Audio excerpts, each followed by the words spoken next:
Hello, नमस्कार। आप सभी लोगों का स्वागत है क्लास 24 पर। और आप सभी लोग जानते हैं कि हमारा मैथ्स का स्पेशल बैच चल रहा है, ठीक है, प्रैक्टिस बैच चल रहा है।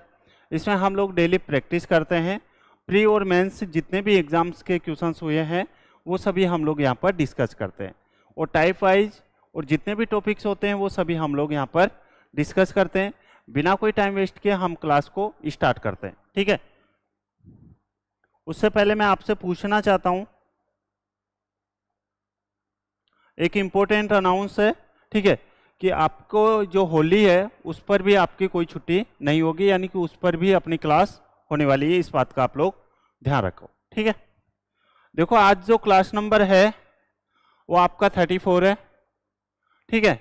ये डेली लाइव क्लास होती है, 5 बजे से 6:30 बजे तक ये क्लास चलती है, ओके। ये मैथ्स का प्रैक्टिस बैच है, रिवीजन बैच आप लोग कह सकते हैं।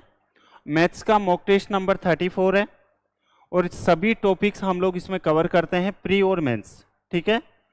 तो अगर आप इस क्लास में फर्स्ट टाइम है तो मैं आपसे रिक्वेस्ट करना चाहूँगा कि आप मेरे फर्स्ट वाले मॉक टेस्ट से क्लास देखना स्टार्ट करें। और अगर आप लोग नोट्स बना लेते हैं तो एक ऐसा सिंगल क्वेश्चन नहीं बचेगा जो आप लोग नहीं कर पाए। चलिए स्टार्ट करते हैं और सभी लोग आंसर देने की आप लोग कोशिश कीजिएगा। देखो, क्वेश्चंस का लेवल थोड़ा हो सकता है क्योंकि मैंने आपको पहले ही बताया कि जो मॉक टेस्ट नंबर है वो 34 है, ठीक है। आप क्या करते हैं, क्लास में अभी थोड़ी देर बाद में सभी बच्चे गायब हो जाएंगे, ठीक है।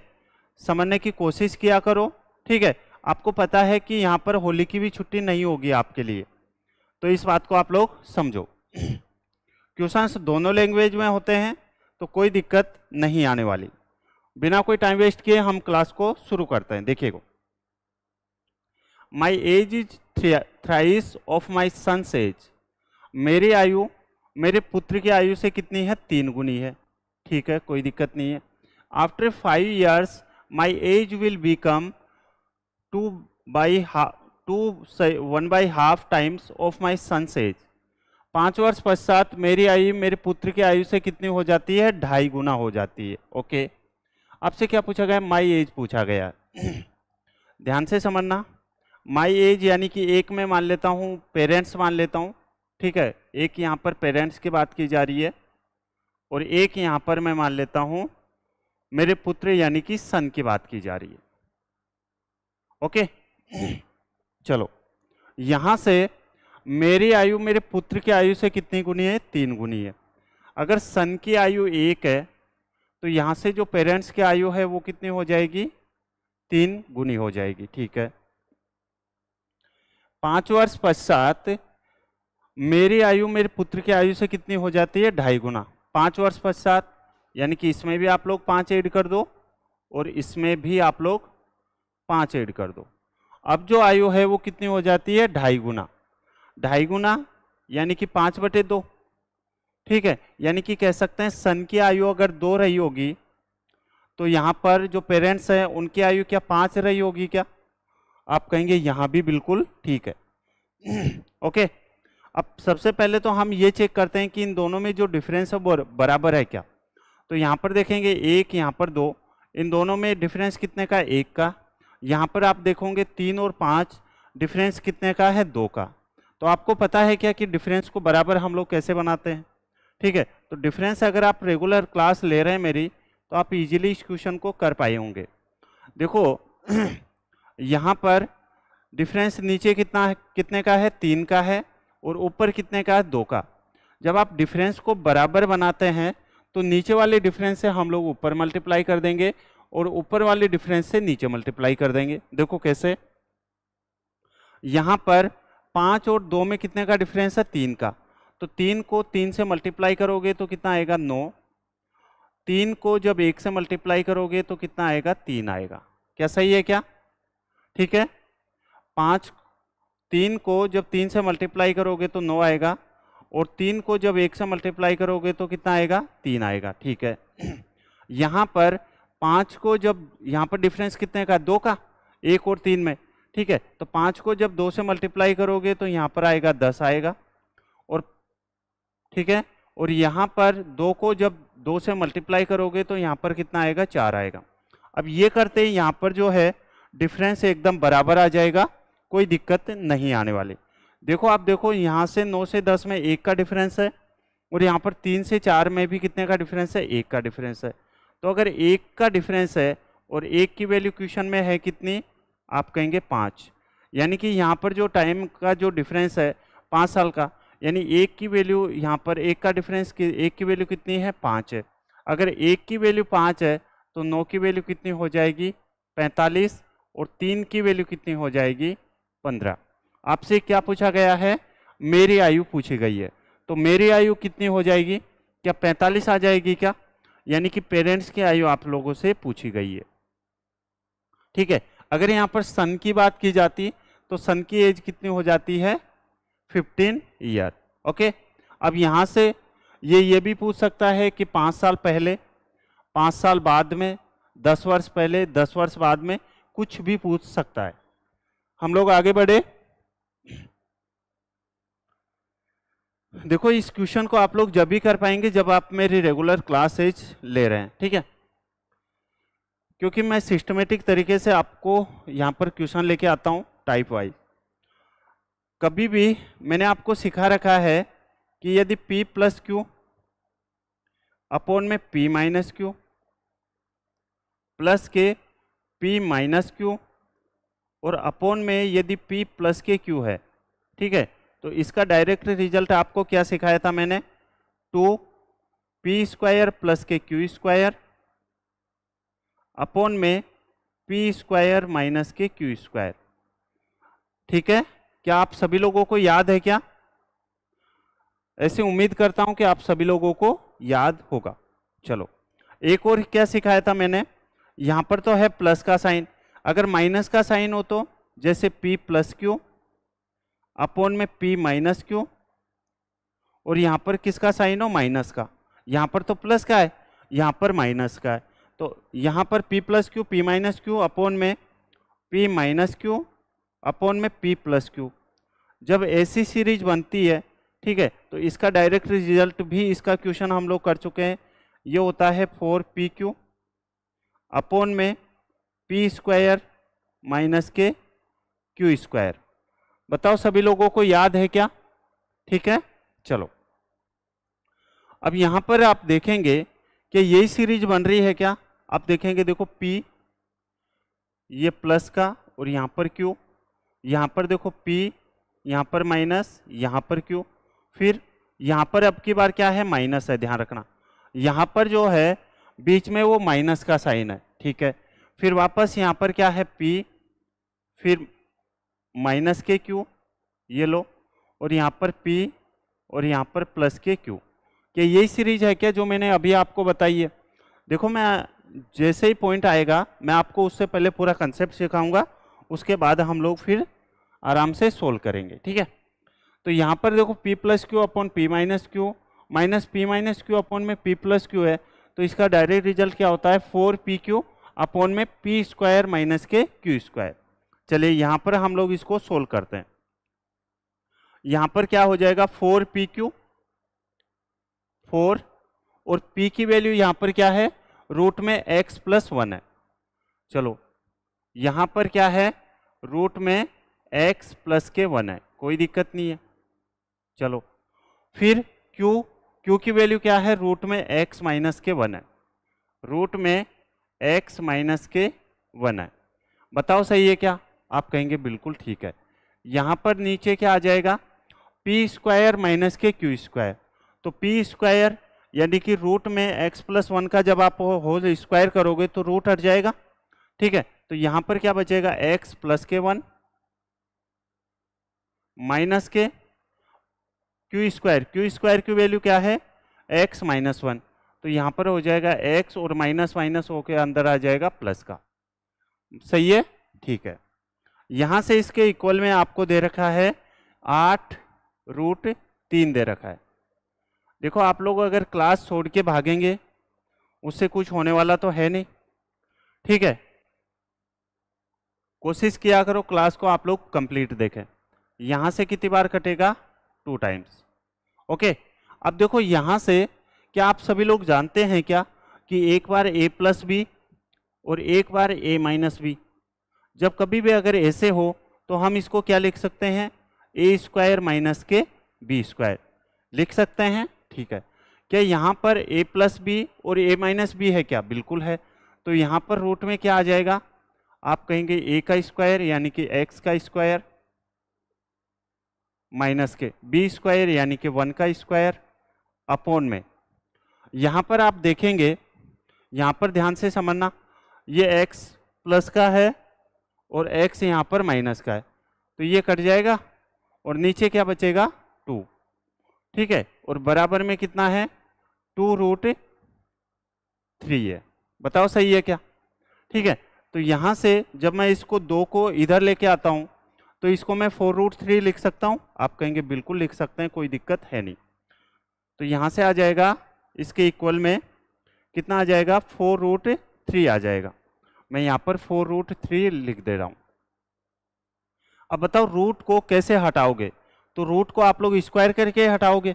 ठीक है, जब आप इसका स्क्वायर करोगे, इसका जब आप रूट का एक्स स्क्वायर माइनस के 1 करोगे, ठीक है, तो रूट हट जाएगा, तो यहाँ से बचेगा एक्स स्क्वायर माइनस के 1 और इधर भी स्क्वायर करना पड़ेगा। तो 4 का स्क्वायर कितना होता है 16 और √3 का स्क्वायर 3, तो 16 और 3 कितना हो जाएगा 48। ठीक है, तो यहाँ से एक्स स्क्वायर माइनस के 1 बराबर 48 है, तो एक्स स्क्वायर बराबर ये माइनस का इधर जाके प्लस का हो जाएगा यानी कि 49। अब मेरे को एक बात बताओ, अगर एक्स स्क्वायर बराबर 49 है तो एक्स की वैल्यू क्या होगी, फटाफट कमेंट कर दो। तो यहाँ से एक्स की वैल्यू आ जाएगी 7। 7 कहाँ से आया? क्योंकि ये जो 49 है ये किसका स्क्वायर है, 7 का स्क्वायर है। और यही आपसे पूछा गया है कि x की वैल्यू क्या होगी। ऑप्शन नंबर ए एकदम सही जवाब होगा। ठीक है, बताओ समझ पाए हो क्या? कुछ नहीं करना था। अब देखो आपकी स्पीड है तो आप डायरेक्ट यहाँ से ही, इसके आगे आप सोल्व करने की जरूरत है ही नहीं। लेकिन कब? जब आपकी स्पीड रही होगी, ज़्यादा से ज़्यादा आप लोग प्रैक्टिस कर पाएंगे। आगे बढ़ते हैं और क्वेश्चन नंबर नेक्स्ट सोल्व करते हैं। अब ये क्वेश्चन आया है आपके एवरेज से। क्वेश्चन क्या है, एवरेज ऑफ 11 नंबर्स इज 36। ठीक है, 11 संख्याओं का एवरेज कितना है 36 है। Okay, where average of 9 of them is 34। 9 संख्याओं का जो एवरेज है वो कितना है 34 है। ठीक है, if the remaining 2 numbers are in the ratio of 2:3, और जो बाकी के बचे नंबर है, ठीक है, 2 संख्याओं का जो अनुपात है वो कितना है 2:3 है। Find the value of the smallest number between remaining 2 numbers. आपको सबसे छोटी संख्या बतानी है, ये आपसे पूछा गया। चलिए सोल्व करते हैं। देखो 11 संख्याओं का एवरेज 36 है। यहाँ पर आपको रेशियो कितने का दे रखा है 2 का, तो हम लोग 2 से ही क्वेश्चन सोल्व करेंगे।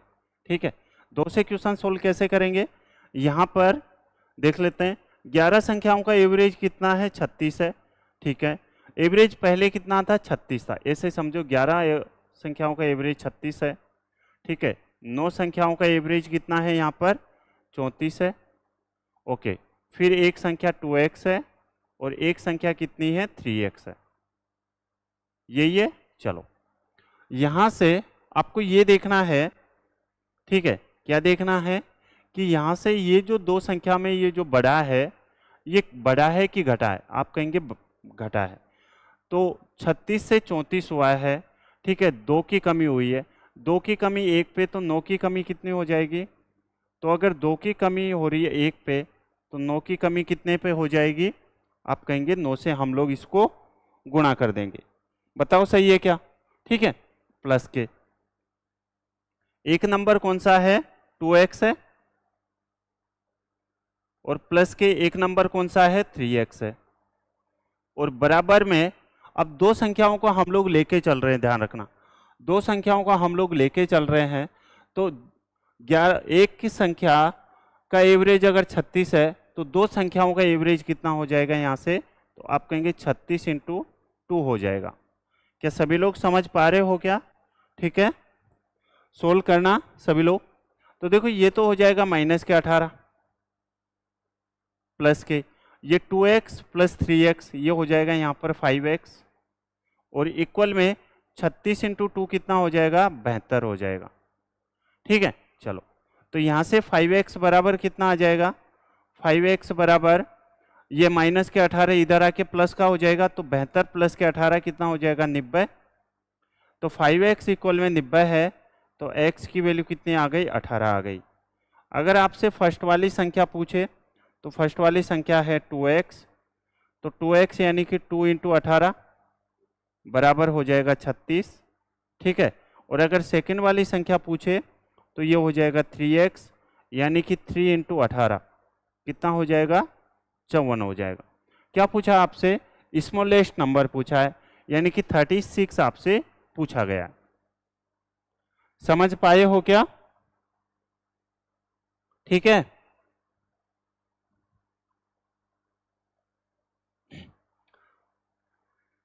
आगे बढ़ते हैं क्वेश्चन नंबर नेक्स्ट। देखो ये डीआई का क्वेश्चन है लेकिन इसमें थोड़ा चलो टाइम स्पीड एंड डिस्टेंस का क्वेश्चन है। देखो जब कभी भी डिस्टेंस सेम हो, जब डिस्टेंस सेम हो, डिस्टेंस अगर सेम है ठीक है तो टाइम का रेशियो अगर x रेशियो y है ओके तो यहाँ से स्पीड का जो रेशियो हो जाएगा वो हो जाएगा y रेशियो x हो जाएगा। इस बात को आप लोग याद रखना, इस बात को आप लोग ध्यान रखना। चलो क्वेश्चन है आपके सामने given that the length of the path of a ball thrown with different speed by 2 boys are the same. ठीक है, दिया हुआ है कि 2 लड़कों द्वारा अलग अलग गति से प्रक्षेपित गेंद मार्गों की लंबाइयां समान है। ठीक है, if they take 0.6 seconds and 1 second respectively to cover the said length, यदि वे उक्त लंबाई को तय करने के लिए क्रमशः 0.6 सेकंड और 1 सेकंड लेते हैं। ठीक है, what is the average speed of travel for the first throw if the same for the second की वैल्यू आपको 96 दे रखी है तो आपसे पूछा गया है पहले की एवरेज स्पीड क्या होगी। हाँ सभी को हाई है। देखो यहां पर अगर जब डिस्टेंस सेम हो तो टाइम का रेशियो अगर x रेशियो y है तो स्पीड का रेशियो क्या हो जाएगा y रेशियो x हो जाएगा। चलो यहां पर आपको जो टाइम दे रखा है वो कितना दे रखा है 0.6 दे रखा है और सेकंड वाला टाइम दे रखा है वो दे रखा है 1 दे रखा है। यहाँ से पॉइंट हटाएंगे यहाँ पर 0 लग जाएगी। ठीक है, तो यहाँ से इनका रेशियो कितना आ जाएगा टाइम का, आप कहेंगे टाइम का रेशियो आ जाएगा 3, रेशियो कितना हो जाएगा 5 हो जाएगा। अगर टाइम का रेशियो 3 रेशियो 5 है तो यहाँ से स्पीड का रेशियो कितना हो जाएगा, क्या 5 रेशियो 3 होगा क्या बताओ। ठीक है, और यहाँ से आपको दे रखा है यदि दूसरे की जो एवरेज स्पीड है वो 96 है, दूसरे की यानी कि एवरेज स्पीड कितनी है 96 है, यानी कि ये वाला दूसरा है ये वाला फर्स्ट है, यानी कि 96 वैल्यू है वो 3 की दे रखी है आपको और आपसे फर्स्ट वाले की पूछी गई है। फर्स्ट वाला कौन सा है, यानी कि 5 की वैल्यू आपसे पूछी गई है। चलो तो 3 से इसको काट दो, कितनी बार कटेगा ये 3 तिया 9 और 3 दूनी 6 और 32 इंटू 5 कितना हो जाएगा 5 दूनी 10 और 5 से 15 और 1 16, क्या 160 होंगे क्या, और 160 कौन सा हो जाएगा ऑप्शन नंबर सी आपके क्वेश्चन का सही जवाब होगा। और आप लोग आंसर भी नहीं कर रहे हैं, क्यों नहीं कर रहे भाई। ठीक है, चलो आगे बढ़ते हैं। देखो उससे पहले मैं आपको कुछ कंसेप्ट सिखाना चाहता हूं, ध्यान से समझना। जैसे ये एक क्या है ट्रायंगल है, ठीक है, ये एक ट्रायंगल है, ये एक त्रिभुज है ए बी सी कुछ भी मान लो। ठीक है, इसको ए, इसको बी और इसको सी, कंसेप्ट सिखा रहा हूं पहले।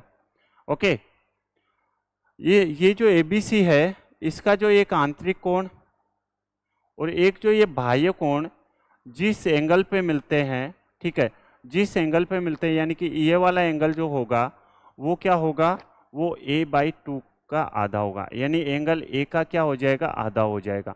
अगर ये यहाँ पर 50 डिग्री है, ठीक है, तो ये कितना हो जाएगा, 25 डिग्री होगा। अगर ये यहाँ से 60 डिग्री है तो ये यहाँ से कितना हो जाएगा, 30 डिग्री होगा। ये मैं आपको समझाना चाह रहा हूँ, ठीक है, समझ गए, कोई दिक्कत है नहीं। चलो अब देखो क्वेश्चन है आपके सामने, दी गई in the given figure ABC is a triangle, ABC एक त्रिभुज है। द बाइसेक्टर ऑफ इंटरनल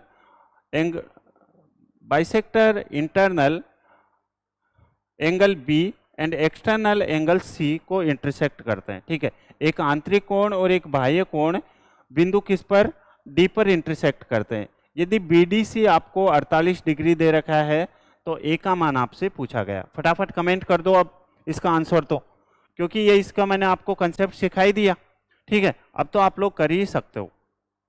अगर अभी भी नहीं हो रहा है तो वापस और सीख लो, ठीक है। देखो ये एक ट्रायंगल है, फिर से सीखने की कोशिश करना। देखो अगर आप सीखने की कोशिश करोगे तो 100% सीखोगे, और अगर सीखने की कोशिश ही नहीं करोगे तो कहाँ से सीखोगे। और पहले बता दे रहा हूं कि आपकी होली पर कोई छुट्टी नहीं होगी, ना तो होली पर ना ही धुलंडी पर, ठीक है, क्योंकि मैं इस क्लास को कंटिन्यू रखने वाला हूं। सभी की क्लास ऑफ रहेगी लेकिन मैं क्लास ऑफ नहीं रखने वाला।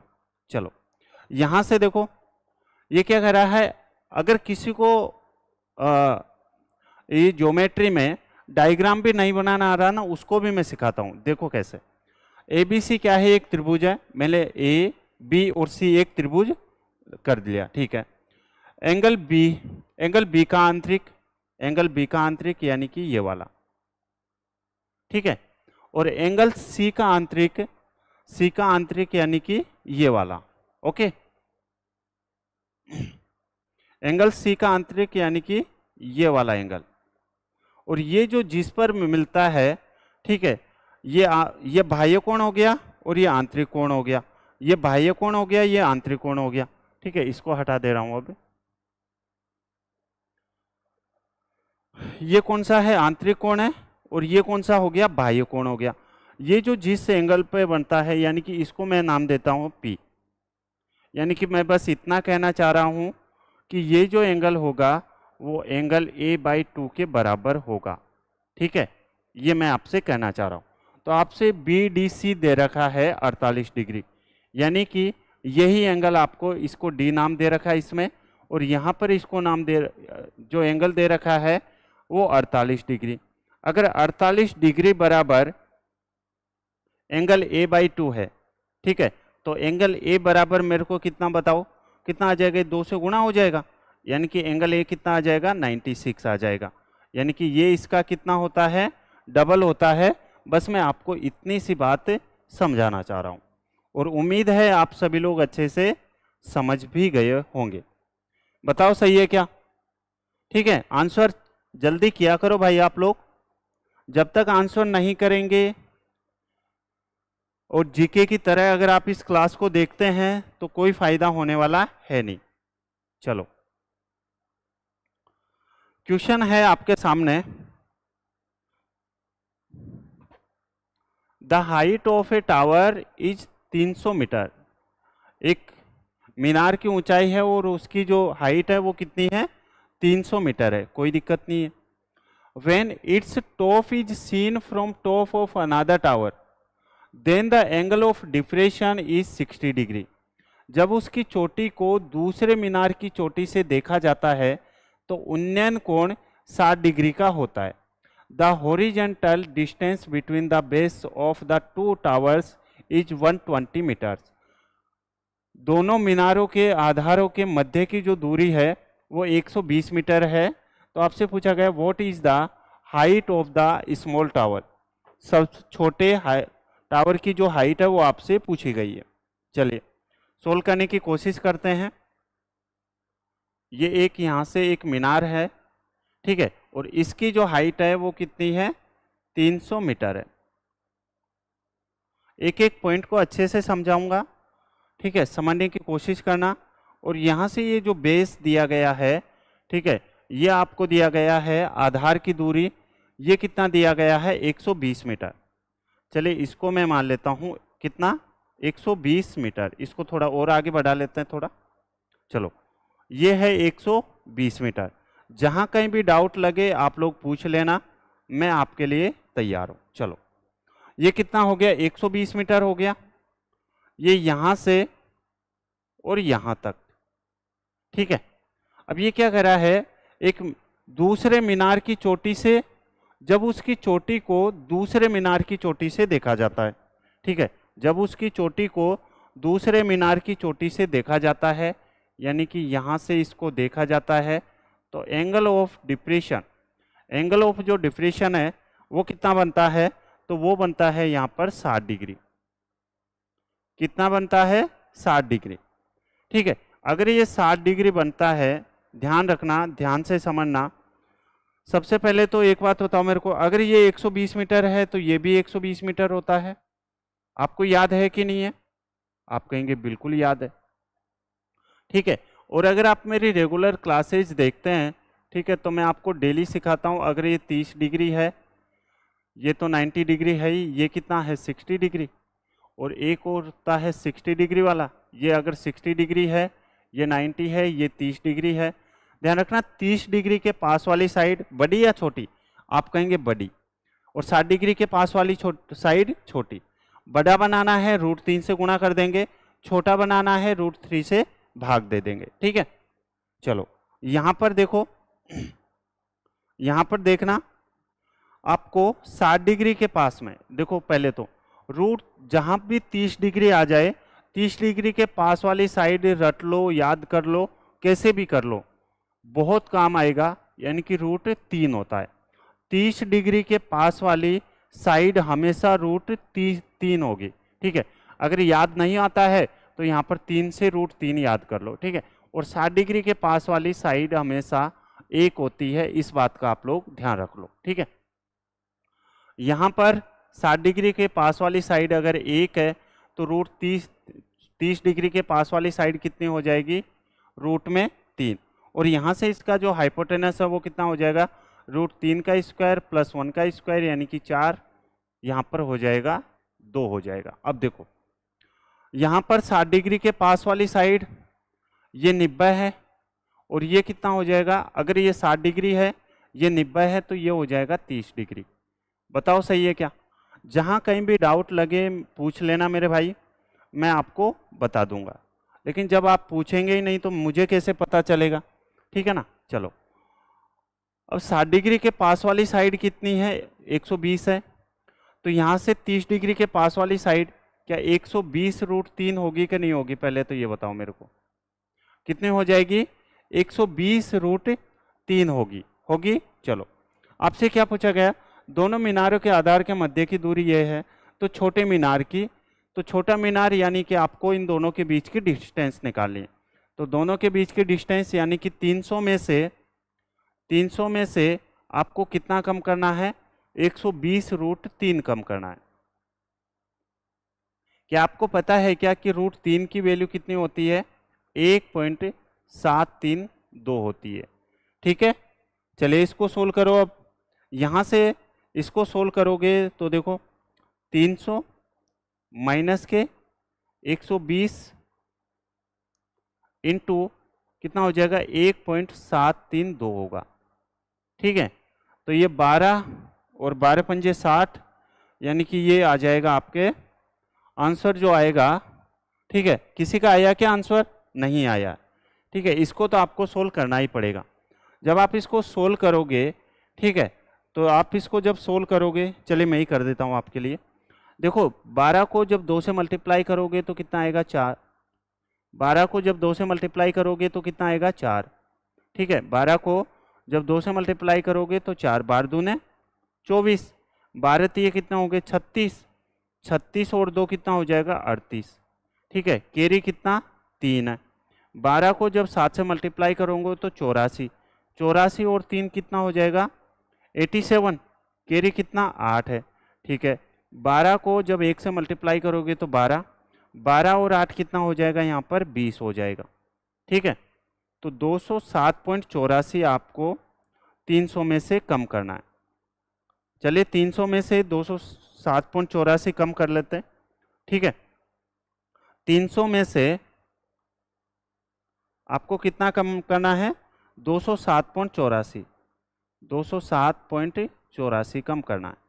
चलिए ये 84 हो गया पॉइंट में। यहाँ पर 10 में से 7 जाएगा तो कितना बचेगा 3, ठीक है।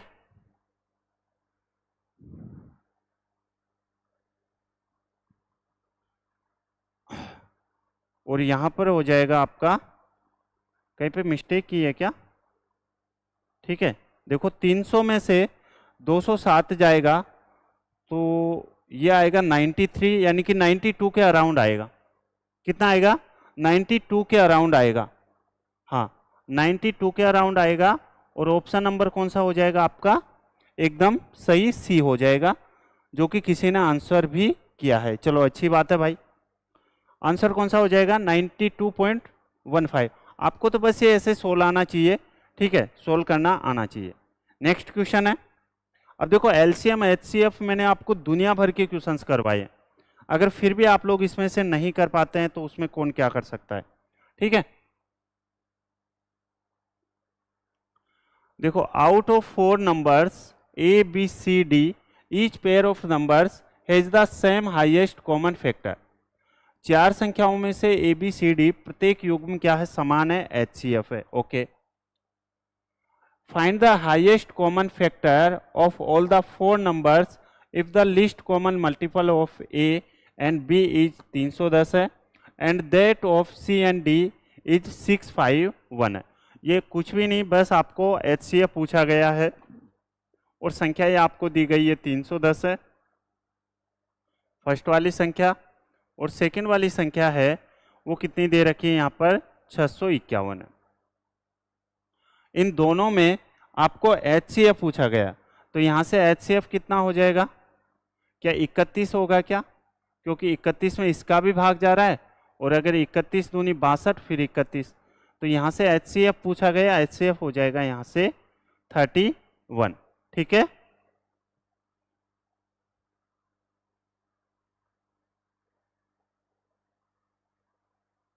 ठीक है, चलो आगे बढ़े। नेक्स्ट क्वेश्चन, नेक्स्ट क्वेश्चन है all the 4 sides of a parallelogram area of equal length. किसी समांतर चतुर्भुज की चारों भुजाओं की लंबाई क्या समान है।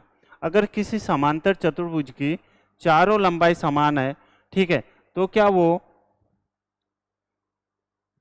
ठीक है, विकर्ण the diagonals are in the ratio of 1:2, और उनके जो विकर्ण का अनुपात है वो 1:2 है, ठीक है। If the sum of the lengths of the diagonals is 12 centimetre, और उनके जो विकर्णों की लंबाई है वो 12 सेंटीमीटर है, तो आपसे पूछा गया then what is the area of the parallelogram, यानी कि समांतर चतुर्भुज का आपको क्षेत्रफल पूछा गया, ठीक है।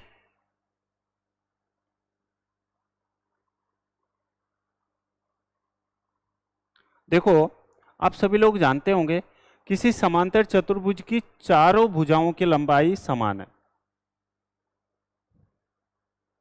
ठीक है। सोल्व करो पहले इसको, फिर मैं सिखाने की कोशिश करता हूं।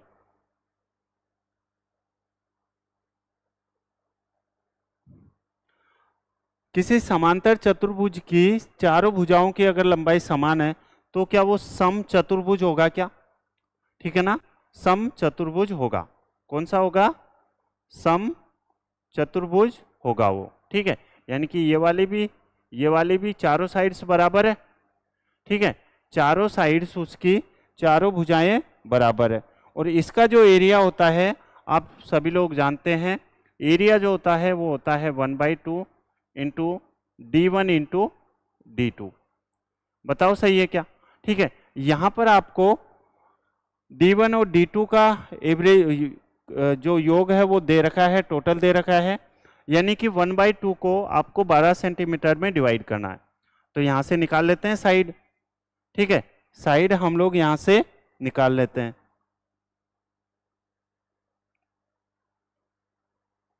तो यहाँ से देखो, यहाँ से आपको 12 की वैल्यू कितनी दे रखी है, 12 की वैल्यू आपको दे रखी है यहाँ से, रेशियो का टोटल कितना है 3 है, और मल्टीप्लाई किससे कर देंगे 1 से। तो ये तो यहाँ से आ जाएगा, कितना आ जाएगा 4, तो एक तो 4 आया है, और एक 12/3, और मल्टीप्लाई किससे कर देंगे यहाँ से 2 से, ठीक है, तो ये कितना आ जाएगा 8। क्या सही है क्या? तो यहाँ से D1 की वैल्यू कितनी है 4 है, और D2 की वैल्यू कितनी है 8 है। अगर D1 की वैल्यू 8 है, सॉरी D1 की वैल्यू कितनी है यहाँ पर, तो 1/2 इंटू D1 की वैल्यू तो 4 आ गई हमारे पास, और D2 की वैल्यू कितनी आ गई 8 आ गई। तो बस आपको इसको सोल्व करना था। तो 8 दूनी 16, क्या 16 सेंटीमीटर स्क्वायर आपका सही आंसर होगा क्या? देखो कई लोग आंसर नहीं करते हैं, ठीक है, कोई बात नहीं, मत क्या करो, अच्छी बात है, बहुत अच्छी बात है। ये वाला कंसेप्ट है, ये काफ़ी इम्पोर्टेंट है, और कई बच्चे इसमें परेशान भी होते हैं, ठीक है, लेकिन मैं आपको इसमें हमारा जो काम रहता है वो मैं आपको वही बताता हूँ जो वास्तव में आप एग्जाम में अप्लाई कर सकते हैं। इसका जो 1 लाइनर सॉल्यूशन मैं आपको बताने वाला हूँ, ठीक है। वैसे तो काफ़ी तरीके हैं इसके, लेकिन काफ़ी तरीके यहाँ पर आप लोगों को बताने से कोई फायदा है नहीं, ठीक है।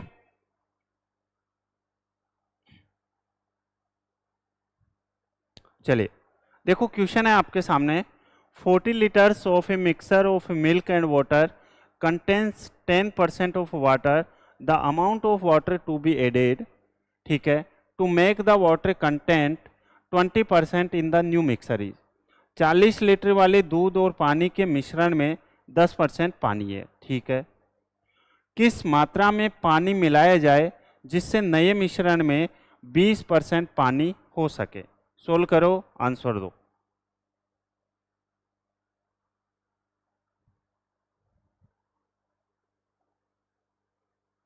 देखो 40 लीटर वाले दूध और पानी के मिश्रण में 10% पानी है, और क्या मिलाया गया है, ये बड़ी बात इंपॉर्टेंट है, ये बात इंपॉर्टेंट है।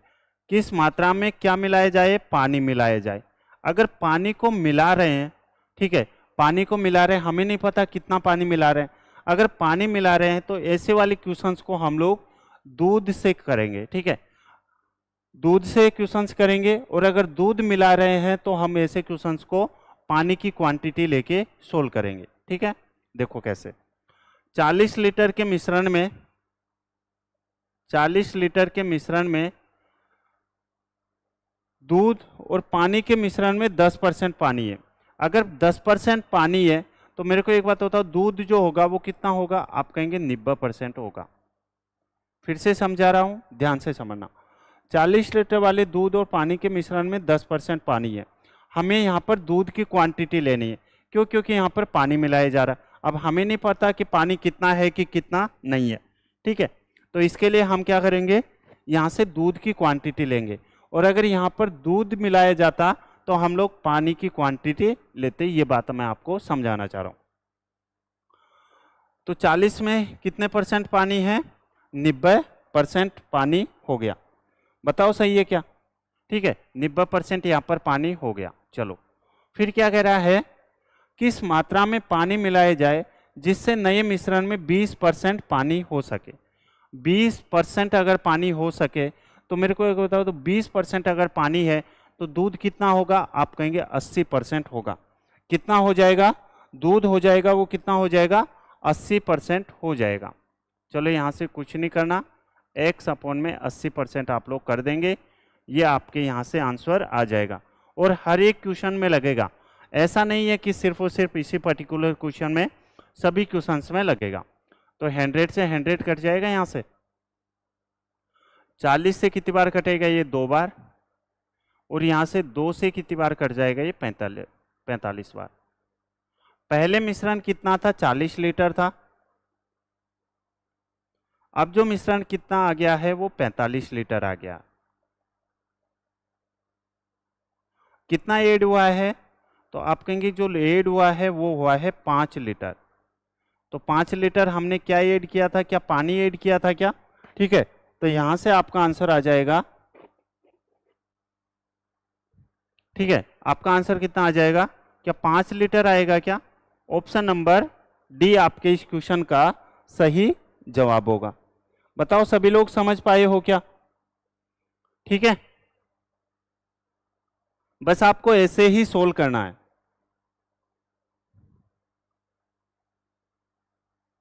चलिए आगे बढ़ते हैं, क्वेश्चन नंबर 12। अब देखो इकाई का अंक वाले क्वेश्चन तो एकदम आसान है। आपसे पूछा गया 29 की पावर 136 का इकाई का अंक क्या है? ठीक है, इकाई का अंक यानी कि लास्ट वाला नंबर। यूनिट डिजिट के लिए हम लोग सिर्फ और सिर्फ लास्ट वाले नंबर पर वर्क करते हैं। ठीक है, लास्ट वाला नंबर यहाँ पर है आपके सामने। मैं आपको क्या समझाना चाह रहा हूँ, यहाँ पर हमें 9 का यूनिट डिजिट पता होना चाहिए। देखो 9 की पावर जब 1 होती है तो वो होता है 9। जब 9 का हम लोग स्क्वायर करते हैं, ठीक है, तो ये होता है यहाँ पर 81। ओके, और यहाँ पर जब हम लोग 9 का क्यूब करते हैं तो कितना आता है? 729। क्या ये सभी लोगों को पता है क्या? ठीक है, अगर ये आप सभी लोगों को पता है तो इस क्वेश्चन को देखो आप कैसे कर पाओगे। अब मैं आपको यहाँ पर क्या समझाना चाह रहा हूँ? मैं आपको ये समझाना चाह रहा हूँ कि अगर पावर ओड है, ठीक है, पावर अगर विषम है, पावर विषम कौन सी? 1 3 5 7, ठीक है, तो पावर अगर विषम है तो 9 की कुछ भी पावर हो हमेशा यूनिट डिजिट कितनी आएगी? 9 आएगी। पावर अगर विषम है, पावर विषम यानी कि 3 है, ठीक है, तो 9 जो यूनिट डिजिट है इकाई का अंक कितना आएगा? यहाँ पर 9 आएगा। लेकिन अगर पावर यहाँ पर क्या है? यहाँ पर पावर इवन है यानी कि सम है, तो यहाँ पर यूनिट डिजिट है वो कितनी आएगी? 1 आएगी। ये मैं आपको समझाना चाह रहा हूँ। ठीक है, चलो अब यहाँ से आपको ये देखना है कि 29 और यहाँ पर है 136। अब आपको कुछ नहीं करना, 9 की पावर 136 देखनी है। अब सबसे पहले मैं आपको ये फुल कंसेप्ट इसलिए समझाता हूँ ताकि कईयों को हो सकता है समझ नहीं आए। ठीक है, तो इस वजह से मैं कंप्लीट समझाने की आपको कोशिश करता हूँ, लेकिन फिर भी आप लोग पता नहीं क्यों। तो यहाँ से देखो 9 की पावर 136, 9 की पावर, ये जो 136 है ये इवन है कि ओड है, यानी कि सम है कि विषम है? आप कहेंगे यहाँ पर ये जो 136 है वो है सम है। अगर सम है तो मेरे को एक बात बताओ, जो यूनिट डिजिट आएगी, इकाई का अंक आएगा, वो क्या 1 ही आएगा क्या? ठीक है, तो आपका आंसर कौन सा हो जाएगा? Option number A. क्या सभी लोग समझ पाए हो क्या? हाँ बिल्कुल सही है आपका आंसर। अब देखो ये पार्टनरशिप का सबसे अच्छा क्वेश्चन है, बहुत ही डिफिकल्ट क्वेश्चन है अगर आप लोग समझ पाएंगे तो, लेकिन मैं समझाऊंगा आपको। ठीक है, क्योंकि मेरा काम है यहाँ पर सभी टाइप्स को कवर करना। आज मॉक टेस्ट नंबर 34 है, तो यहाँ पर जो टाइप नंबर भी है वो काफ़ी ज़्यादा हम लोग आगे बढ़ चुके हैं। चलिए, कई तो है ना इस क्वेश्चन को देख के भागने वाले, अभी रुकने वाले नहीं है, लेकिन खैर कोई ना, मेरा काम है समझाना। यहाँ पर है आपके सामने, ABC started a business with investment of 1,600, 2,100 and 1,500 respectively. ABC एक व्यवसाय क्रमशः 1,600 रुपये, 2,100 रुपये और 1,500 रुपये के साथ शुरू करते हैं। देखिएगा यहाँ पर A, यहाँ पर है B और यहाँ पर है C। ठीक है, A ने लगाए हैं 1,600 रुपये, B ने लगाए हैं यहाँ पर 2,100 रुपये और यहाँ से C ने जो लगाए हैं वो 1,500 रुपये लगाए हैं। कोई दिक्कत नहीं है। देखो मैं आपको समझाना ही चाह रहा हूँ, अगर क्वेश्चन की लैंग्वेज आप समझ गए और जैसे जैसे अगर क्वेश्चन कह देता है वैसे वैसे अगर आप कर लेते हैं तो कितना भी डिफिकल्ट क्वेश्चन हो आप लोग इजीली कर पाएंगे। चलो आगे बढ़ते हैं। After 8 months from the start of the business, B and C invested additional amounts in the ratio of 3:5 respectively. 8 महीने बाद बी और सी क्रमशः 3:5 के अनुपात में निवेश और करते हैं। ठीक है, और करते हैं निवेश। If the respective ratio between total annual profit and C's share in the annual profit was 3:1, यदि कुल लाभ व सी के लाभ के हिस्से का अनुपात आपको 3:1 दे रखा है, तो आपसे पूछ रहा है what is the additional amount invested by B after 8 months। तो बताओ 8 महीने बाद बी ने कितना अतिरिक्त धन लगाया है, यह आपसे पूछा गया है। देखो भाग गए ना, नहीं रुकने वाले। ठीक है चलिए हम तो इसको सोल्व करेंगे पूरा। 8 महीने बाद बी और सी, 8 महीने बाद, ठीक है ध्यान से समझना, बी और सी 8 महीने बाद बी और सी क्रमशः 8 महीने बाद, यानी कि ये 4 महीने तक रहे होंगे और ये भी कितने महीने तक रहे होंगे, 4 महीने तक। क्योंकि 8 महीने बाद व्यापार में आए तो 8 महीने तो निकल गए, अब जो वर्ष में कितने बचे, 4 महीने, तो 4 महीने तक की ये इन्वेस्टमेंट रहा होगा। ओके 8 महीने बाद बी और सी क्रमशः 3 और 5 के अनुपात में निवेश करते हैं। मेरे को एक बताओ पहले कितने निवेश कर रहे थे, आप कहेंगे 2100। ठीक है, ये 2100 क्या 8 महीने तक तो निवेश यही किए होंगे क्या, आप कहेंगे बिल्कुल किए होंगे, प्लस के। ठीक है, प्लस के और इसमें ऐड क्या करना है, 2100 तो किए ही किए हैं। ठीक है, 2100 इंटू 8, 2100 प्लस के कितना हो जाएगा अब 3x, कितना 3x, और ये कितने महीने के लिए, 4 महीने के लिए। बताओ सही है क्या। तो देखो ये तो 8 महीने के लिए 2100 इसमें भी आ रहा है और 2100 ये 4 महीने के लिए भी आ रहा है। मैं आपको ये समझाना चाह रहा हूँ, क्या 2100 रुपये 12 महीने तक लगे रहे होंगे क्या। अगर 12 महीने तक लगे रहे होंगे तो फिर आप इसको ऐसे समझो, आप ये 2100 रुपये है, ये 12 महीने तक तो लगे रहे। ठीक है, फिर क्या कह रहा है, 8 महीने बाद, 8 महीने बाद कितना अमाउंट और लगा रहा है, 3x। तो यहाँ पर मैं क्या 3x इंटू कितना कर दूं, क्या 4 कर दूं, क्या बताओ, समझ आ रहा है क्या। ठीक है, ध्यान से समझना भाई, समझा दूंगा, कंप्लीट समझा दूंगा। यहाँ पर देखो फिर सी के लिए, सी 8 महीने बाद, तो 8 महीने बाद यानी कि ये 1500 है, या 12 महीने तक तो लगे रहे। ठीक है, इंटू और एक्स्ट्रा कितना और लगाया है, 5, और ये 5 कितने महीने के लिए और लगे होंगे, तो आप कहेंगे 5x इंटू कितना हो जाएगा, यहाँ पर 4 हो जाएगा। और ये तो है, ये तो इसने 12 महीने तक ही लगा रहा है, ना तो इसने निकाला है और ना ही इसने ऐड किया है। क्या सभी लोग इस बात से सहमत है।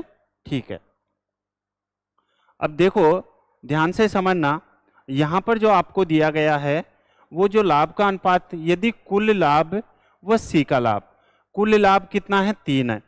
यहाँ पर टोटल जो लाभ है, टोटल जो प्रॉफिट है वो 3 है और सी का प्रॉफिट 1 है। अगर सी का प्रॉफिट यहाँ पर 1 है तो यहाँ पर ए प्लस बी का जो प्रॉफिट होगा वो क्या 2 होगा क्या, आ रहा है ना समझ में।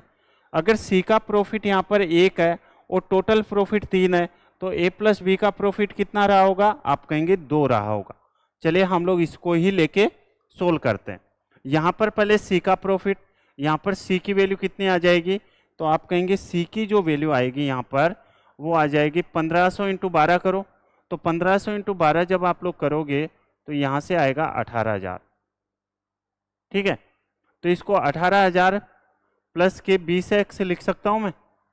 ठीक है, 18,000 प्लस के, हैंग हो गया, जस्ट 1 मिनट, देखिए क्वेश्चंस का लेवल थोड़ा काफ़ी अच्छा है, इस बात को आप लोग समझिएगा, ठीक है, इस बात को आप लोग समझिएगा। टाइम अगर लगने के बाद भी अगर आप लोग इसको समझ पाते हैं तो काफ़ी अच्छी बात है, इससे आपके सभी कंसेप्ट क्लियर होते हैं। यहाँ पर मैं क्या लिख सकता हूँ, देखो ये क्या मक्खी आ जाती है, प्लस के ये कितना हो जाएगा 20x लिख सकता हूँ। चलो तो यहाँ से सी का रेशियो क्या है, तो सी का टोटल अमाउंट 18,000 प्लस के कितना हो जाएगा 20x हो जाएगा, ठीक है, और इसका जो रेशियो है वो कितना है 1 है, ठीक है। अब यहाँ पर 3 तो टोटल है, लेकिन हमें सी का तो मिल गया, तो अब हमें बी और सी का ही चाहिए, तो बी और सी की वैल्यू यहाँ पर कितनी आ जाएगी, तो 16,000 को जब आप लोग 12 से मल्टीप्लाई करेंगे, ठीक है, तो ये कितना हो जाएगा, देखो 12 छके 72, ठीक है, और 12 और 7 19, यानी कि ये हो जाएगा 19,200। एक एक पॉइंट अच्छे से समझाऊंगा, समझने की आप लोग कोशिश करना। प्लस के यहाँ पर देखो, यहाँ पर ये कितना हो जाएगा, 21 को जब 12 से मल्टीप्लाई करोगे तो 12 दूने 24,000, तो ये हो जाएगा, और ये 25,200 कितना हो जाएगा 25,200 प्लस के 12x, 25,200 प्लस के कितना हो जाएगा 12x हो जाएगा, ठीक है। चलो यहाँ से इसको थोड़ा आगे ले लेते हैं ताकि हम लोग इसको अच्छे से सोल्व करें। कितना आ जाएगा 1/2 आ जाएगा। क्या ये बात आप सभी लोगों को समझ आ गई क्या? एक बार मैं फिर से समझा रहा हूँ, ध्यान से समझना, कंसेप्ट आपके पूरे क्लियर होंगे। कई बच्चे क्या छोड़ के भाग गए, छोड़ के भागने से क्या फायदा है भाई। 2 को जब 18 से मल्टीप्लाई करोगे तो ये आएगा 36,000 प्लस के, यहाँ पर 2 को जब 40 से मल्टीप्लाई 2 को जब 20 से मल्टीप्लाई करोगे तो आएगा 40x बराबर में ये 19,200 है, ठीक है, और ये 25,200 है, तो 19,200 और 25,200, तो ये कितना हो जाएगा, तो आप कहेंगे ये हो जाएगा आपका 0 0, ठीक है, और 2 और 2 कितना हो जाएगा यहाँ पर 4, 5 और 9, 5 और 9 कितना हो जाएगा यहाँ पर 4, 5 और 9 14, ठीक है, और यहाँ पर हो जाएगा 4। क्या 44,400 होंगे क्या? कितना हो जाएगा 44,000 या फिर 45,000, बताओ। वापस देख लेते हैं भाई, एक बार हाथ की बात है, 3 और 1, हाँ ये 4 ही होगा, है ना, ठीक है, और प्लस के कितना हो जाएगा यहाँ पर 12x हो जाएगा। देखो ये क्वेश्चंस मैं आपको लिए इसलिए करवाता हूँ ताकि आप लोग इन क्वेश्चन से अवेयर हो सके। अब देखो यहाँ पर 40x है और यहाँ पर 12x है, तो 40x में से 12x जाएगा तो यहाँ पर बचेगा 28x। कितना बचेगा 28x, ठीक है।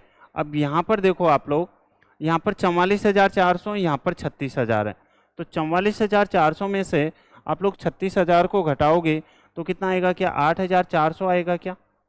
कितना आएगा 8,400 आएगा। तो यहाँ से x की वैल्यू आप लोग निकाल सकते हो क्या? आप कहेंगे बिल्कुल निकाल सकते हैं, कोई दिक्कत है नहीं। तो x की वैल्यू यहाँ से 28 से क्या 3 बार कटेगा, 28 कितने होते हैं 84 होते हैं, तो ये हो जाएगा 300। अगर x की वैल्यू यहाँ से 300 आ गई है तो मेरे को एक बात बताओ, यहाँ से एक तो b है और एक c है, b की वैल्यू कितनी थी यहाँ पर 3x थी, ठीक है, और c कितना है यहाँ पर 5x है। तो अगर x की वैल्यू 300 है तो b की का इन्वेस्टमेंट तो आ जाएगा एक्स्ट्रा 900, और अगर c का आप पूछा जाए तो आ जाएगा 1500। आपसे किसके लिए पूछा है? आपसे पूछा गया b ने कितना अतिरिक्त धन लगाया, तो b ने अतिरिक्त कितना लगाया 3x लगाया, और x की वैल्यू कितनी है 300, तो आंसर कितना आ जाएगा आप सभी का 900। उम्मीद करता हूँ सभी लोग समझ पाए होंगे, ठीक है। चलिए आगे बढ़ते हैं, क्वेश्चन नंबर नेक्स्ट।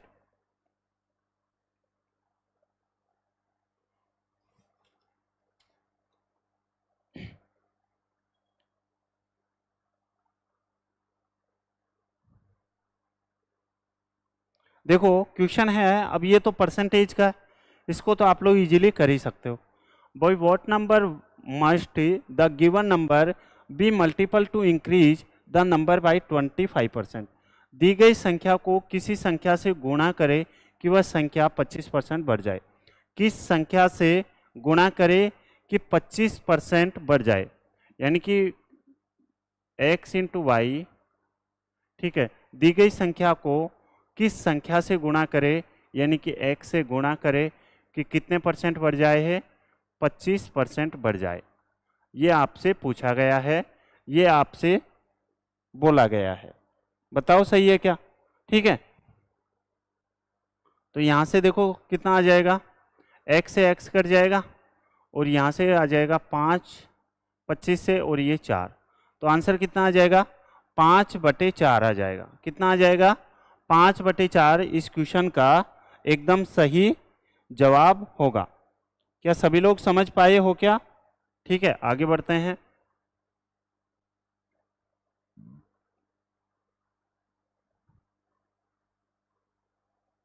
देखो क्वेश्चन है नेक्स्ट, प्रॉफिट एंड लॉस का क्वेश्चन है, ठीक है। A person selling an article for 96 finds that his loss percent is 1/4 of the amount of rupees that he paid for the article. What can be the cost price? आपसे पूछा गया। Question है आपके सामने, एक व्यक्ति किसी वस्तु को 96 रुपए में बेचता है, ठीक है, कोई दिक्कत नहीं है, और पाता है कि उसका हानि प्रतिशत उसके द्वारा वस्तु के लिए चुकाई गई धनराशि का 1/4 है। तो आपसे पूछा गया लागत मूल्य, कॉस्ट प्राइस क्या होगी, ये आपसे पूछा गया। देखो मैं आपसे फिर से रिक्वेस्ट करना चाह रहा हूँ, मैंने अभी देखा है कि अभी सभी लोग चले गए थे और वापस आ रहे हैं, फिर थोड़ी देर बाद में चले जा रहे हैं, वापस आ रहे हैं। इससे क्यों टाइम वेस्ट कर रहे हो आप लोग? टाइम की वैल्यू समझो, और यहाँ पर ये जो क्वेश्चन है ये आपके एग्जाम से रिलेवेंट है, इस बात को आप लोग समझो, ठीक है। ऐसे जाने से आने से आने से जाने से कुछ नहीं होने वाला। जब मैं आपसे बोल रखा हूं कि इससे बाहर क्वेश्चंस नहीं आएंगे तो नहीं आएंगे, उसके बाद भी आप लोग, और मैं एक और बात बताऊं आपको, ये क्लास आपकी होली पर भी ऑफ नहीं रहने वाली, तो आप समझ सकते हैं किस लेवल का आपके प्रति लेकिन फिर भी आप लोग इसकी लेवल समझो। आप मेरे को अगर टाइम देते हैं ना, तो मेरी जिम्मेदारी बनती है कि आपको मैं 100 नहीं 200% दूं, और यहां पर 200% ही देने की कोशिश करता हूं मैं, ठीक है।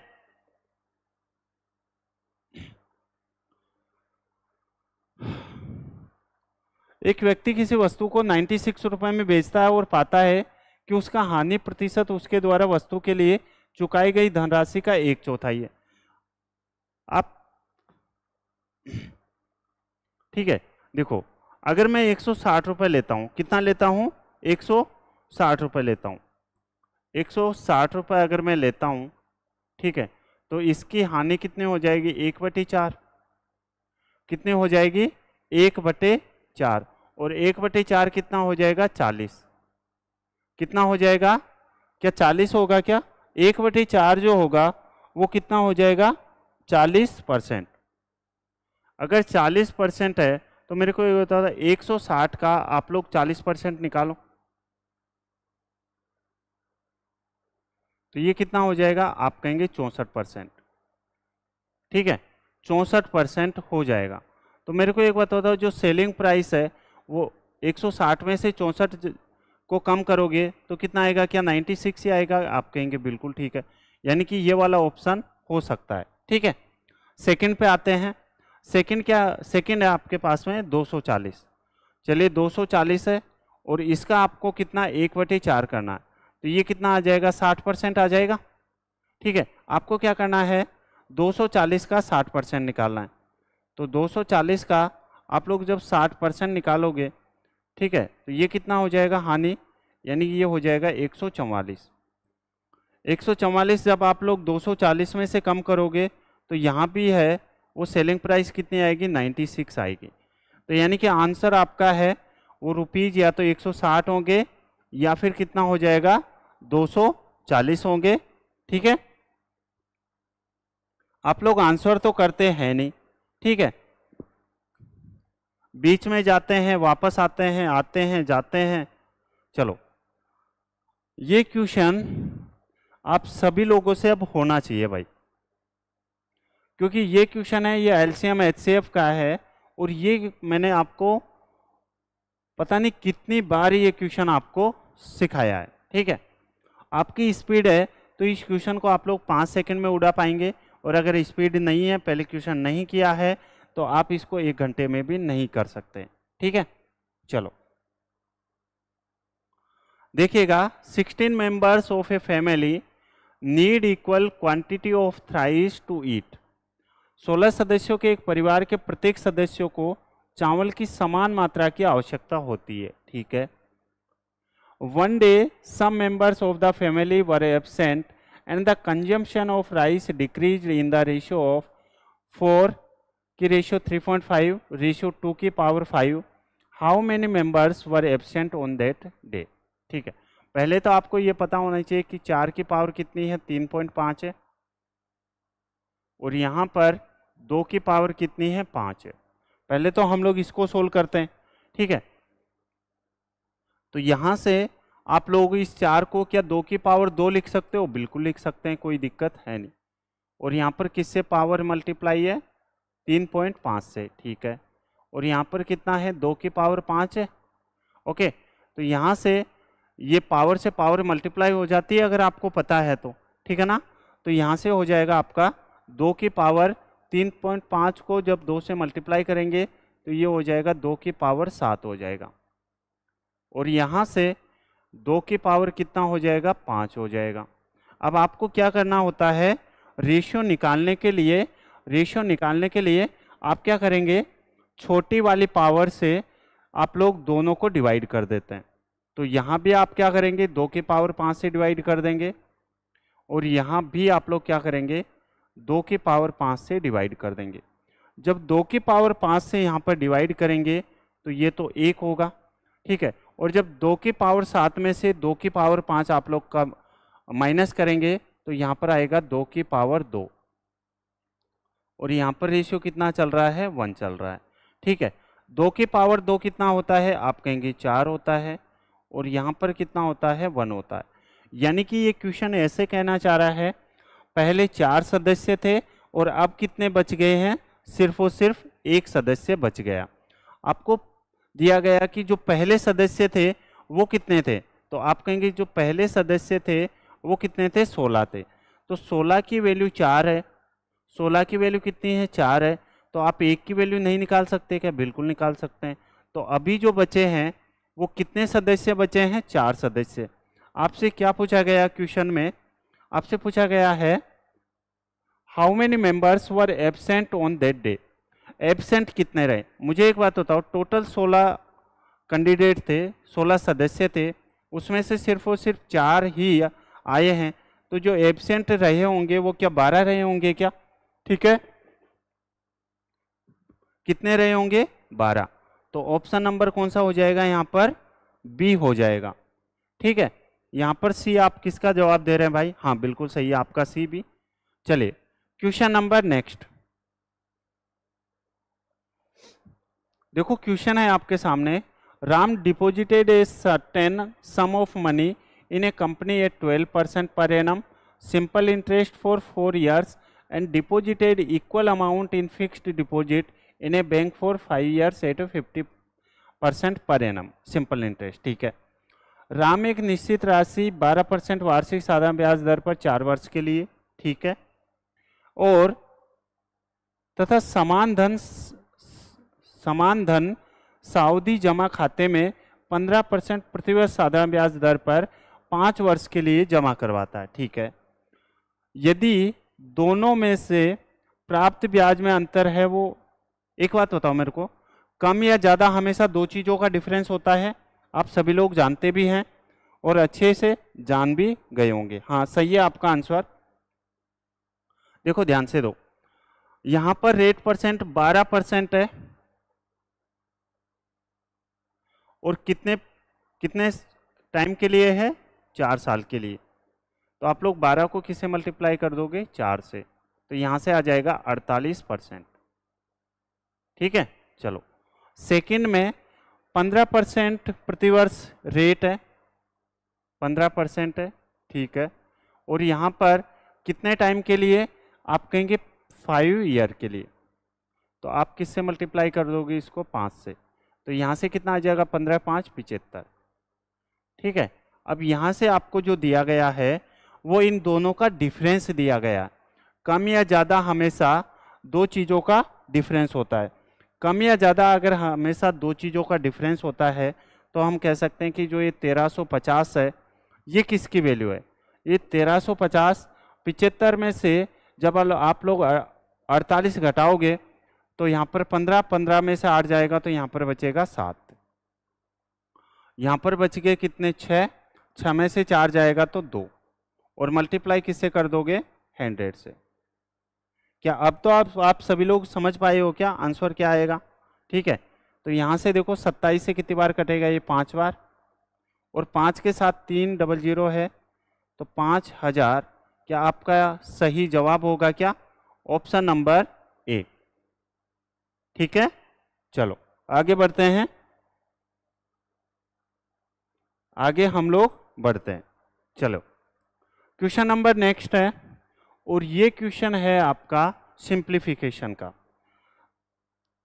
देखो मैंने पहले आपको जो डिफरेंस है, 1 का डिफरेंस, फिर 2 का, फिर 3 का, फिर 4 का, ऐसे करते करते, और अभी भी टाइप्स के बचे हुए हैं। ठीक है, तो आप इन क्लास को एक भी दिन आप लोग मिस मत किया करो अगर आप लोग वास्तव में ही कुछ सीखना चाहते हैं तो। देखो ये सीरीज चल रही है आपके सामने, देखो यहाँ पर है 7 का स्क्वायर माइनस के 3 का स्क्वायर। क्या मेरे को एक बात बताओ, ये क्या ए स्क्वायर माइनस के बी स्क्वायर है क्या, आप कहेंगे बिल्कुल है। तो ए स्क्वायर माइनस बी स्क्वायर के लिए आप क्या करते हैं, एक बार तो ए प्लस बी हम लोग करते हैं और एक बार हम लोग ए माइनस के बी करते हैं।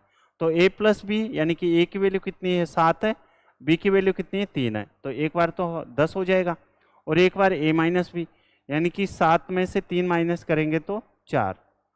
ठीक है, क्या सही है क्या। चलो अब मैं आपको क्या समझाना चाह रहा हूं वो आप लोग समझिएगा।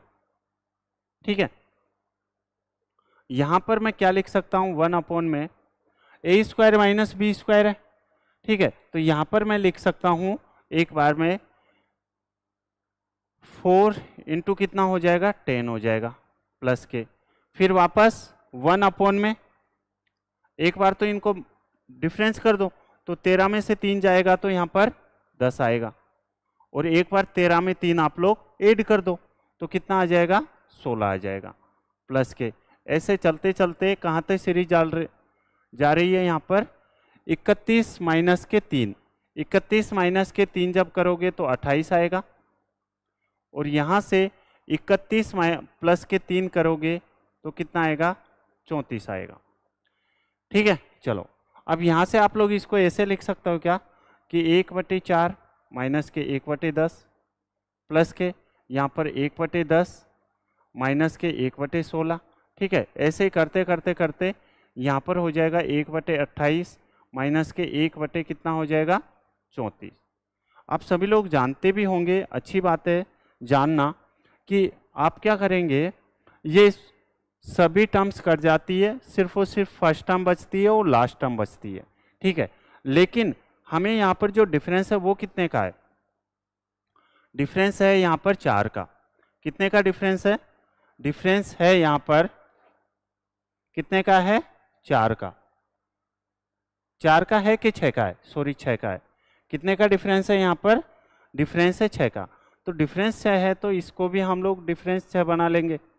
यानी कि मैं कहना चाहता हूँ अगर डिफरेंस 6 है ना, तो आप क्या करोगे, इस 6 वाले डिफरेंस को बाहर निकाल लो। अब आपका क्वेश्चन सोल्व हो जाएगा। फर्स्ट टर्म यानी कि 1/4 माइनस के लास्ट टर्म कितना है, 1/34। इसको आपको सोल्व करना है। 1/6 34 और 4, इसका जो एलसीएम आएगा वो कितना आ जाएगा, 68 आ जाएगा। ठीक है, और यहाँ से कितना बचेगा, यहाँ से बचेगा कितनी बार जाएगा ये, 4 एकम 17, और माइनस के 2। ठीक है, तो ये देखो 1/6 इंटू कितना हो जाएगा यहाँ पर 15 बटे कितना हो जाएगा 68 हो जाएगा। ठीक है, इसको तो आप लोग सोल्व कर ही पाएंगे क्या?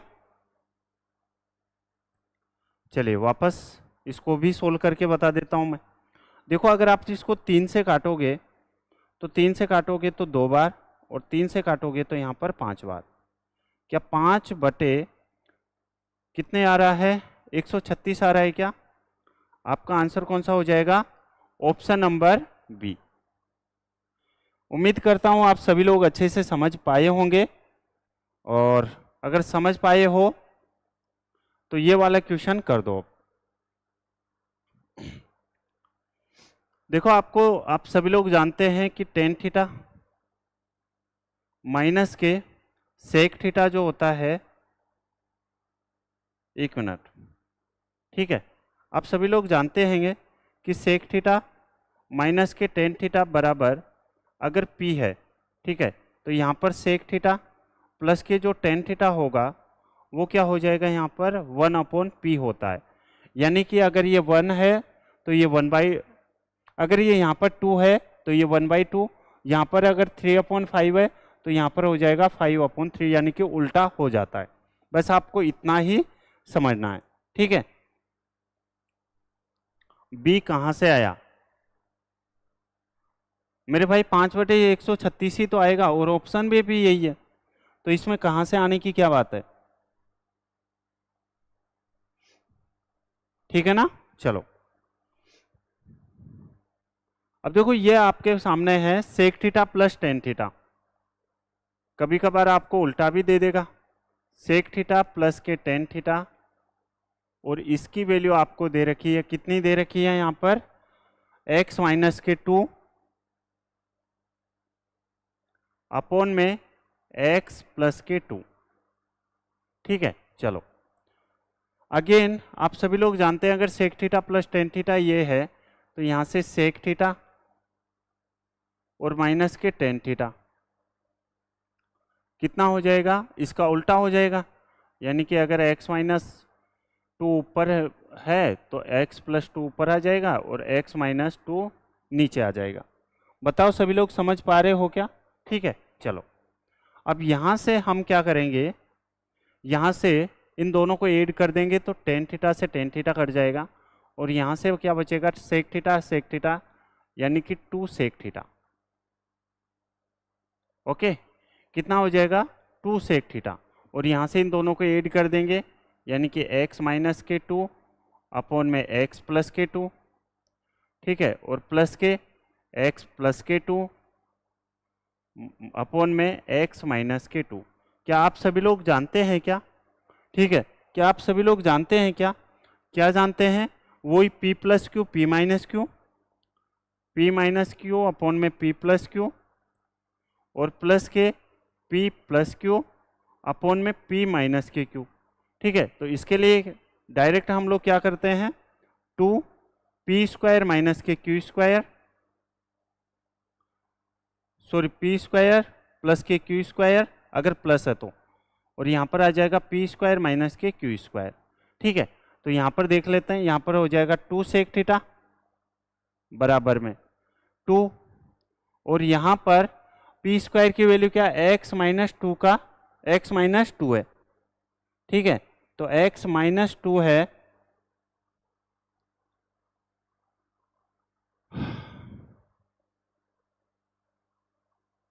एक तो आप लोग है ना, पता नहीं क्या है क्या नहीं है।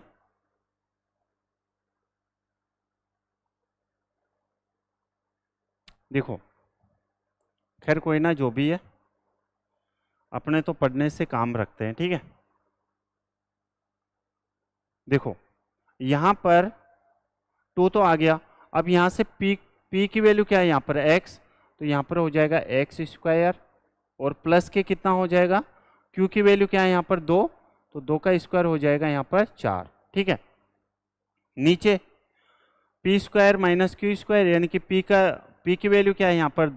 x, तो x² और माइनस के क्यू की वैल्यू कितनी है, यहाँ पर 2 का स्क्वायर हो जाएगा 4, तो 2 से 2 कट जाएगा, सेक थीटा बराबर हो जाएगा x square plus 4 x square minus 4। आपसे क्या पूछा जाएगा, कोस थीटा। क्या आप सभी लोग जानते हैं क्या कि जो सेक थीटा होता है वो कोस थीटा का उल्टा होता है, तो कोस थीटा इसका उल्टा हो जाएगा, यानी कि एक्स स्क्वायर माइनस के 4 और अपॉन में एक्स स्क्वायर प्लस के 4। ठीक है, तो आंसर कितना आ जाएगा, एक्स स्क्वायर माइनस के 4 अपॉन में एक्स स्क्वायर प्लस के 4। ऑप्शन नंबर सी इसका सही जवाब आ जाएगा। लेकिन ये तो रहा कि यहाँ पर कोस थीटा, अब जरूरत होना कोस थीटा, यहाँ पर साइन पूछ सकता है, टेन कोट कुछ भी पूछ सकता है। तो मैं आपको एक और यहाँ पर साथ में समझाने की कोशिश करता हूँ कि कभी भी अगर ये 90 डिग्री है, ठीक है, समकोण है, राइट एंगल है, ओके, और ये थीटा मान लेते हैं, ठीक है ना। चलो, तो आपको पता है कोस थीटा होता है वो क्या होता है, कोस थीटा होता है आधार बटे कर्ण होता है, यानी कि ये एक्स स्क्वायर माइनस के 1 है, ये एक्स स्क्वायर प्लस के 1 है। ठीक है, तो ये वाला जो होगा यानी कि जो परपेंडिकुलर लंब होगा ये हो जाएगा 4x। बस मैं आपको ये समझाना चाह रहा हूँ, कितना हो जाएगा, 4x हो जाएगा। ठीक है, यहाँ पर एक्स स्क्वायर माइनस के 4 है ना, और यहाँ भी क्या है, एक्स स्क्वायर 4। अब देखो यहाँ से आपको कुछ भी रेशियो पूछ सकता है, कोसेक पूछ सकता है, टेन पूछ सकता है, कोट पूछ सकता है, ठीक है ना। हम तो उन सभी को साथ में लेके चलेंगे। क्या आप सभी लोग समझ पाए हो क्या?